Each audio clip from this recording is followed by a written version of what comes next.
మకర రాశి వారికి చూసినట్లయితే గురు భగవానుడు 5వ ఇంట్లో స్థితి చెంది 1, 9, 11 స్థానాలని చూడడం జరుగుతోంది.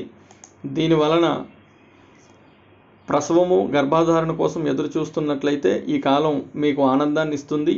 ఈ ప్రయాణ కాలంలో మీ ప్రేమ జీవితం బలపడుతుంది. మీరు కొత్త ప్రాజెక్టులు, వృద్ధి మరియు ప్రమోషన్లు పొందడంలో విజయం సాధించవచ్చు.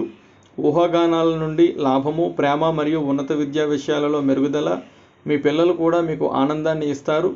5వ ఇంట్లో బృహస్పతి యొక్క శుభకదలికలతో మీ జీవితంలో వేడుక మరియు ఆనందం ఉంటుంది. వ్యాయామం చేయడం మరియు మంత్రం పఠించడం అలవాటు చేసుకోవాలి. అదేవిధంగా ఆధ్యాత్మికతో మీ అనుబంధం పెరుగుతుంది. మీ పెద్ద తోబుట్టువులు మరియు స్నేహితులతో మీ సంబంధాలు మెరుగుపడతాయి. అలాగే మీ అన్న లేదా సోదరితో మీ సంబంధాలు మెరుగుపరుచుకోండి. వారు మీకు పెద్ద మద్దతుగా ఉంటారు. బరువు పెరగడంలో సమస్య ఉండవచ్చు కాబట్టి ఆరోగ్య విషయంలో శ్రద్ధ వహించండి.